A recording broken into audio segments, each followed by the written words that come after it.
Hey, my name's Rich. I'm going to be going over the mock MMO database we had to make for a database class. To start, I'm going to be talking just about the tables and each of their respective columns. Here with the users table, I just made the very standard things: user ID, first name, last name, username, password, date of birth, their status, their user type, and the amount of in-game money that they had. Their user ID is going to be the primary key of this table.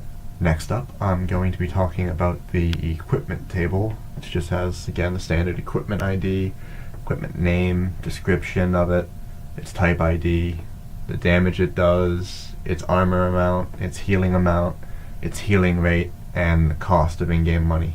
Here, again, the equipment ID is going to be an auto-incrementing primary key. Here we have the user payment info table, which is going to have a payment ID, which is going to be, again, an auto-incrementing primary key for this table. It's going to have a user ID, a method ID, a card number, your card expiration date, the bank account number, bank's routing number, and the amount the payment is going to cost. Here we have our payment records table, which holds records of all payments made. Just has a record ID as an incrementing primary key, a user ID, and the amount due and the amount paid. Here we have a very simple clan info table. It just has the clan ID and the name of the clan, not very much to it for this. The clan ID is going to again be an auto-incrementing primary key. Here we have the user equipment table, which is going to have a set ID as an auto-incrementing primary, the user ID for who owns it, the equipment ID for what is owned, and the quantity for how much is owned. The users in clan table here has a group ID as an auto-incrementing primary, a user ID to determine which user is in which clan, the clan ID to determine which clan they're in, and the member type ID to determine what type of member they are inside that clan. If you recall, we had our users table having a type ID column. Now, that type ID column is going to reference this table here, the user type. The user type has a type ID as an auto-incrementing primary key, and it just has a type for what type the user is. If you also recall, in the users table, the user had a column for user status.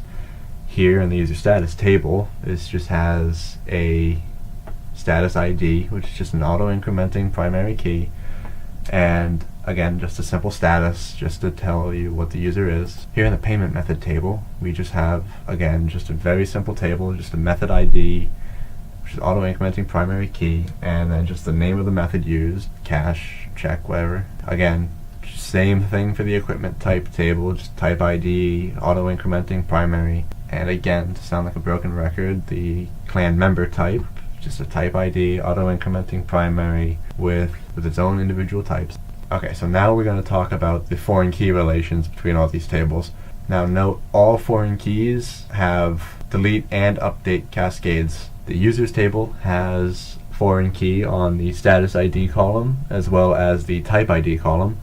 Now the status ID column references user status's status ID, and the type ID references user type's type ID. User payment info table has, again, two foreign keys: the user ID, which references user's user ID, and it also has method ID, which references the payment method's method ID. The equipment table has a foreign key as well on its type ID, which is referencing the equipment type's type ID. The user equipment has two foreign keys as well: the user ID column referencing user's user ID, and the equipment ID column referencing equipment's equipment ID. Users in clan has, again, two foreign keys, one on user ID referencing user's user ID, and the other on the clan ID column referencing clan info's clan ID.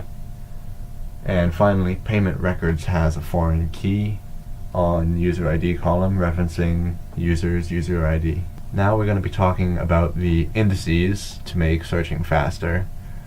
I went ahead and put 3 indices on the users column, on the status ID, the type ID, and the user ID columns.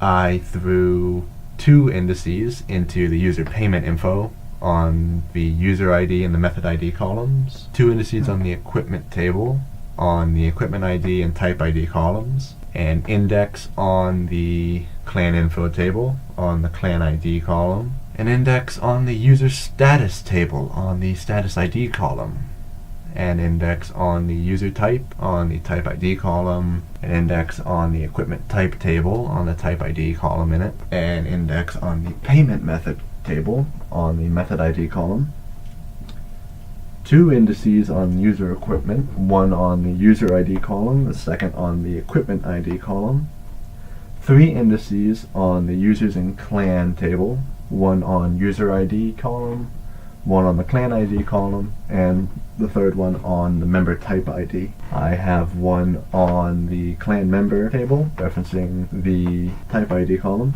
and one on the payment records table, indexing into the user ID column. Now please note all those indices are normal indices, they're not unique indices. Alright, so for specific unique indices, the users table has a unique indice on username, the user status has a unique indice on the actual name of the status, the user type table has a unique indice on the type column, the payment method has a unique indice on the method column, the equipment type has a unique indice on the type column, the clan info has a unique indice on the name column inside of it, the clan member type also has a unique indice again on the type column inside of it. Triggers. We have a trigger called user delete on the users table. When you delete anything from the users table, this trigger will proc and it will delete everything related to that user.